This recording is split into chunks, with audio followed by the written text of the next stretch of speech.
Hi hello నమస్తే welcome to MG TV. నేను మీ శేఖర్. ప్రస్తుతం మన ఏలూరు జిల్లా పరిధిలో ఆగిరిపల్లి మండలంలో ఉన్నాం. మన దగ్గర ఒక రైతు ఆవేదనతో ఎంజీ టీవీని ఆశ్రయించడం జరిగింది. గత సంవత్సరం కాలంగా ఈ రైతు ఇతనుకున్నటువంటి పొలాన్ని కొంతమంది లాక్కున్నారని ఆవేదన చెందుతున్నారు. ఒకసారి ఆయన మాటల్లో అడిగి తెలుసుకునే ప్రయత్నం చేద్దాం.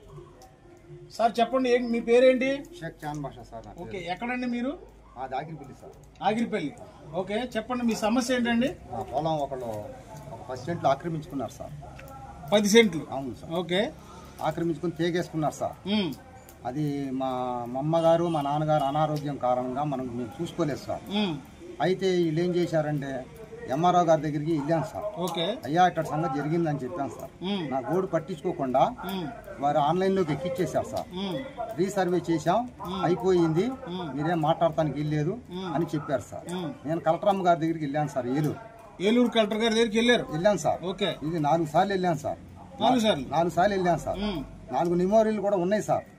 అయితే వెళ్తే అమ్మగారు ఉన్నారు, సరిచేయండి అయ్యా అంటే కూడా వాళ్ళు సరిచేయట్లేదు సార్. ఇక్కడే చెప్పారు కలెక్టర్ గారికి అమ్మగారు చెప్పారు సరి చేయమని. అయితే మీద రాశారు సార్. రాస్తే వాళ్ళు వీళ్ళు మాత్రం సరి చేయట్లేదు సార్. వీళ్ళంటే ఎవరండి? ఎంఆర్ఓ గారు సార్. ఏ ఎంఆర్ఓ గారు? మన ఆగిరిపల్లి ఎంఆర్ఓ గారు సార్.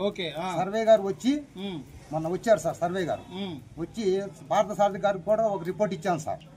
మినిస్టర్ గారు కూడా ఒక రిపోర్ట్ ఇచ్చాను సార్. ఆ రిపోర్ట్ ప్రకారంగా వీళ్ళు వచ్చి నాతో మాట్లాడి మీరు ఎంత పొలం ఉంది నీకు ఏంటి అని చెప్పి నా కాగితాలు మొత్తం చూసుకున్నారు సార్. చూసుకున్న తర్వాత మీరు ఎంత అమ్మారు ఏంటి అని చెప్తే 40 సెంట్లు అమ్మాము సార్ అన్నారు. ఆ 40 సెంట్లు అమ్మితే ఆ 40 సెంట్లు కాగితాలు కావాలి, తీసుకురండి. నోటి మాట నాకు అవసరం లేదు, నేను కాగితాలు చూస్తేనే నేను మాట్లాడతాను. 1 సెంటు 2 సెంట్లు అయితే నేను పట్టించుకోను. ఏంటి అదే 40 సెంట్లు మీరు అమ్మినట్టు మీరు రుజువు చేస్తే నేను రంగంలో దిగుతానని చెప్పి నన్ను మబ్బ పెట్టి నా చేత 4 సంతకాలు పెట్టించుకొని. మిమ్మల్ని మబ్బి పెట్టింది? ఇది ఆర్డీఓ గారు సార్. ఆర్డీఓ అంటే నూజివేడు సబ్ కలెక్టర్ గారు సార్. ఎవరో పేరు తెలుసా మీకు? పేరు పవన్ కళ్యాణ్ ఏదో ఉంది సార్. ఆయన పేరు పవన్ కళ్యాణ్ అంటున్నారు సార్ ఆయన పేరు. అయితే ఏం చేసి మన ఆగిరిపల్లి మండలం సర్వే గారు వచ్చి ఏంటి సరే నువ్వు 4 సంతకాలు పెట్టావు కదా, మేము నీకు బాగా సర్వే చేసి నీకు అప్పు చెప్తాము, నీకేం భయం ఏం లేదు, నువ్వు ఎక్కడ పడితే అక్కడ కాగితాలు పెడుతున్నావు, నీ ఆధార్ కార్డు చిరిగిపోయే రోజుల దగ్గరికి వచ్చినాయి అని చెప్పి నాకు వార్నింగ్ ఇచ్చారు సార్. ఆగిరిపల్లి సర్వే గారు సార్. ఆగిరిపల్లి సర్వే గారు పేరు అయితే నాకు తెలియదు సార్. ఇప్పుడు ఉన్న అధికారంలో ఉన్న సర్వే గారే సార్ అన్నారు సార్. అనే పాటికి నా పక్కన నా చెల్లెలు ఉంది, నా అల్లుడు ఉన్నాడు, మరి నా కూతురు ఉంది సార్. ఏంటి తర్వాత మన్నయ్య గారు కూడా ఉన్నారు సార్. కమ్యూనిస్ట్ నాయకుడు మన్నయ్య గారు కూడా ఉన్నారు సార్. కమ్యూనిస్ట్ నాయకులు. నేను ఏం మాట్లాడలేని పరిస్థితిలో నేను ఉండిపోయాను సార్. ఇది జరిగింది సార్. ఎవరు పట్టించుకోవట్లేదు సార్, ఏ అధికారి పట్టించుకోవట్లేదు. అంటే ఇది ఎప్పటి నుంచి ఉంది మీకు? ఇది మాకు సంవత్సరం మట్టి ఇది నలుగుతానే ఉంది సార్. నలుగుతుంది సార్. నా దగ్గర అన్ని ఆధారాలు ఉన్నాయి సార్. ఏది వాళ్ళు ఇచ్చిన నిమోరిస్లు ఉన్నాయి, వాళ్ళకి ఇచ్చిన ప్రతి కాగితం మొక్క నా దగ్గర ఉంది సార్. ఒరిజినల్ పట్టా మీది? ఒరిజినల్ కమ్మర్ది పట్టా సార్. కొనుక్కున్నాం సార్. అది కొనుక్కొని 35 ఏళ్ళు అయింది సార్. ఆ భూమి కొనుక్కొని ఇంత మటుకు చిల్లు పొల్లు ఏమీ లేదు సార్. 2 ఎకరాల 46 సెంట్లు పట్టా భూమి, 4 సెంట్లు దాంట్లో ఇంకో పోరంబాగు భూమి కలపబడింది సార్. అది ఇది మొత్తం కలిపి 15 సెంట్లు భూమి నాది కలుపుకొని నువ్వు ఏమీ చేయలేవు అని నా మీద మేసాలు తూగుతున్నారు సార్. అదేంటంటే వాళ్ళు అగ్రకులపోలు సార్.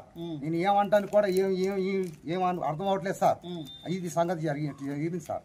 నన్ను కాపాడమని కలెక్టర్ గారి దగ్గరికి రేపు వెళ్దామని ప్రయత్నిస్తున్నాను సార్. ఇవాళ నిమోరీ రాపించుకొని రేపు బయలుదేరతారు. రేపు పొద్దున వెళ్ళి అమ్మగారి కాళ్ళ మీద పడి, అమ్మా నా పరిస్థితి ఇది, పొలం కొలుస్తలేదు, వస్తున్నారు చూస్తున్నారు వెళ్ళిపోతున్నారు, అంతేగాని వాళ్ళు ఏమీ లేదు. పొలం ఒక్క రోజు కూడా కొలిసి ఇది సంగతి అని చెప్పి రాయి వేసిన దాఖలాలు లేవు. మీరు కొలిసి రాయి వేయండి అమ్మా, మా బతుకులు మేము బతుకుతామని మేము 100 సార్లు చెప్పినా వాళ్ళు అర్థం కావట్లేదు. జిల్లా సర్వేకి పెట్టమని అమ్మగారికి మొత్తుకున్నాను, జిల్లా సర్వేకి పెడతలేదు. ఏంటి ఇన్ని బాధలు పడుతున్నాను అయ్యా, ఇది నాకు న్యాయం చేయమని ఎన్టీవీ వారిని నేను కోరుకుంటున్నాను. న్యాయం చేయమని ఎంజీ టీవీ వారికి హృదయపూర్వకంగా కోరుకుంటున్నాను.